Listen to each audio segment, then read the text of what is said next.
Welcome back to Outlook 2023. We now have the top guns from Citi India, Chief Economist Samiran Chakraborty and their Head of Equity Research, Surendra Goyal. Guys, welcome. Samiran, let me start with you. I read a large part of your report. 5.9 is the forecast. What will be the main themes that govern your growth? 5.9 doesn't look like a particularly bright outlook. We have to be very conscious that there are headwinds. There are headwinds from interest rate hikes in India, which will have a lagged impact. Global slowdown would have an impact through net exports, and there is a base effect. But having said that, I think Indian economy has shown a lot of resilience on the growth side, and we are taking that resilience into next year as well. One of the themes that we are working with is that rural demand might do better than urban demand next year. One of the key risks that we are highlighting is that the excess savings of the pandemic is almost coming to an end. So that might impact urban demand.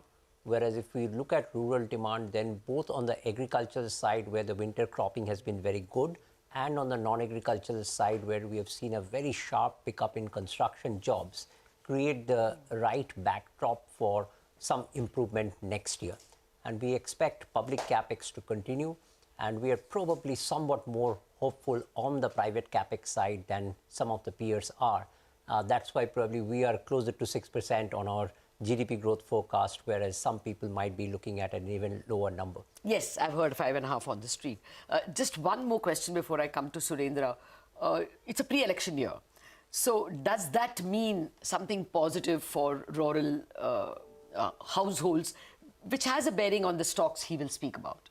Right. So that's quite a possibility, and markets will obviously be thinking about it. The only thing I would somewhat caution is that since we are looking for some consolidation in the fiscal deficit, I don't see that consolidation coming either from higher revenues or from lowering of capex. So what we are looking for is more a reorganization of the rural spending in some sense, because we think that about 0.6% of GDP compression could happen on fertilizer and food subsidy just because prices are lower and the fact that the free food scheme might not be extended. So that lowering of subsidy could be reorganized towards something else on the rural side. But I don't see that the government will not do any fiscal consolidation and go in for an all-out rural spending. They won't do. Okay, so Surendra, it would be tempting to start with IT and global, but I'm going to start with domestic. What is the consumption theme? Do you play stables, discretionary, autos, what? Yeah, so kind of following up from what Samiran was talking about, we think that on the urban side, there is a base effect, okay, which kind of gets a bit more challenging as we go into calendar 23. There was a benefit of reopening. There was a benefit of formal jobs being very strong, partly led by IT. All of those things are kind of at the margin slowing down, and there is a base effect, right? So that combination is not really that good for urban. While on the rural side, it's been weak for some time. And because of the things that Samiran spoke about, we think that if some of those things come into play, there should be an improvement on a base which is not really strong. Yes. Okay. So in that bottom context, of the level consumption, FMCG types? Yeah, so we have actually raised staples to neutral, not overweight yet, but we have raised it to neutral for the first time in a while. Okay, so that's one change. While on the discretionary side, we are still underweight. Underweight. So, so that's the positioning. So you will not be very bullish on autos? So autos, we are still overweight. Okay. Having said that, I think one needs to be a bit cautious because some, like obviously the stocks have done well. And some of these segments, you could see things slow down a bit. But the reason we are overweight is, for example, there are plays which are leveraged to the pickup on investment side. So right now, we have changed our preference towards some of those stocks in line with what Samiran was saying again. So we have made those changes, but autos, it's still an overweight for us. Other discretionary ex-autos is an underweight, while staples is a neutral. Okay, I'll come back to this capex cycle thing. But before that, since external is so important, Samiran, do we still battle the rupee? The November trade deficit was distinctly lower than October. So is do we still go for an 83, 84 on the rupee? So the thing is that the external environment on the current account side would look much better next year. we are looking for an FY24 current account deficit lower than 2.5%, maybe closer to 2%. Okay. But we are somewhat more worried on the capital flow front, because if global central bankers are tightening liquidity, that could have an impact on capital flows. So net-net, we have a somewhat of a flattish BOP picture for next year, which is a big improvement from this year. Yes. But the bigger story to us is that our global strategists think that the dollar will weaken in 2023, looking at 1.15 on euro by December 2023. Then flows should come, no, to EM? To some extent, yes, but ultimately it will also be a function of global dollar liquidity.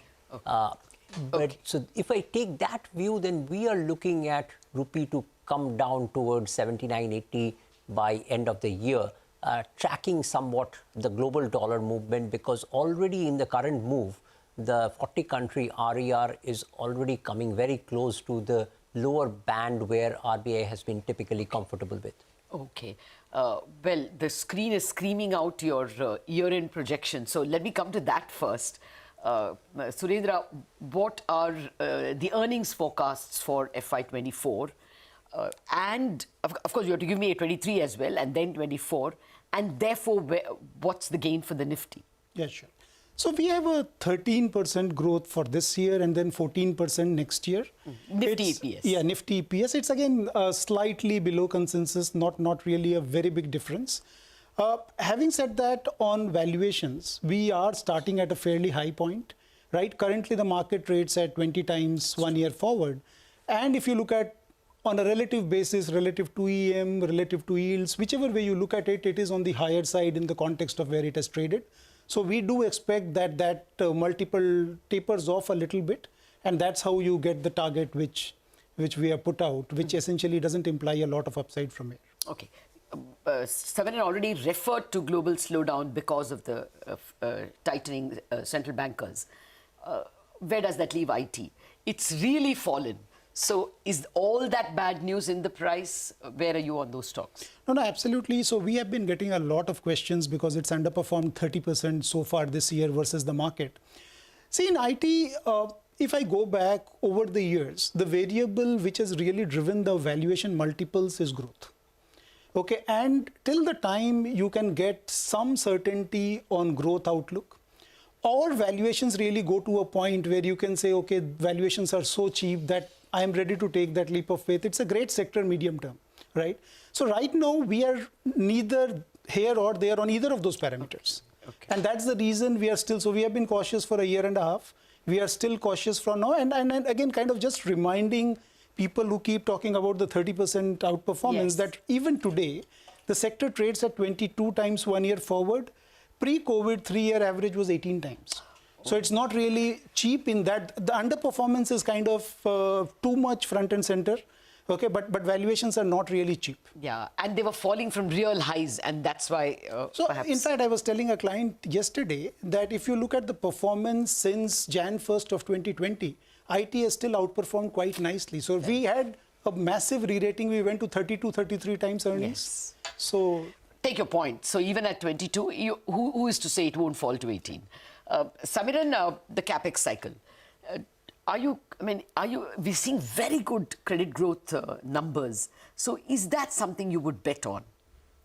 So clearly, a lot of the preconditions for a capex recovery are in place, whether it is the balance sheet of the corporates or whether it is the balance sheet of the financial system. If you look at the asset turns of corporates, that's showing that capacity utilization levels in certain sectors are really high. So that makes me somewhat more optimistic on the capex cycle, and at least our analysis suggests that the headwinds from interest rate hikes are not as big as some people make it out to be. And that's why we are looking at around a 7% investment growth in real sense for FY24, which is ballpark a good number. 6 to 8% investment growth is a pretty good number, but we could potentially go to 8 to 10 also if the global situation is more favorable. That's the only condition which is not being met. So all the global focused companies might not be doing enough capex this year, and that could be a little bit of a drag. But otherwise, I think most of the private capex preconditions are in place. Conditions are in place. I'm yet to see that flood of announcements of expansions. I mean, we see more of people buying each other's companies, but I've yet to come across large announcements of expansions. Therefore, Surinder, which stocks? I mean, would you go with the L&Ts, people who will benefit from construction, or do you, how do you play this capex theme? So we are going with stocks which benefit from construction. So we are overweight on that segment. If you see our overweight list, it appears right up there. Because we think the conditions are right, as Samiran spoke about. And even the capex intentions, when you look at some of the data around that, it appears to be highest in a long, long time. So everything seems to be falling in place except the global backdrop, which again Samiran alluded to. But it definitely feels like it's one of those spaces where the outlook will be better in the next 12 months than it has been for a long time. Okay. So we are essentially, our overweights, a lot of them are around spaces where either visibility is better than what we have seen, or there is growth and the momentum is going to sustain. Okay, so just to come back to the big question that, investors will want to know, your base case of Nifty is only 18,300. So basically, a passive fund guy is not going anywhere. You will have to be an alpha manager, an active manager. Absolutely. So I think, which is the reason if you see our overweight, underweight list, pretty much equal number of sectors on both sides. Because we think it's going to be that kind of a market. Even if you look at this year, it's not like been a huge return year, right? India has done better relatively, absolutely. But it's not been a big return year. But there are sectors like banks have had a great year, right? So there are sectors which have done very well and there are sectors which have not done well. To me, it looks like the same story could continue, given that the starting point on valuations is already on the higher side. Okay. Well, it's like a glass half full. If you choose the right stocks, then you perhaps will not say that it's going to be a static market for you next year. Choose the stocks that you heard Surendra's arguments. The economy only 5.9% next year, but that would still make it one of the fastest growing economies. Thank you very much for watching this special edition of Outlook 22-23.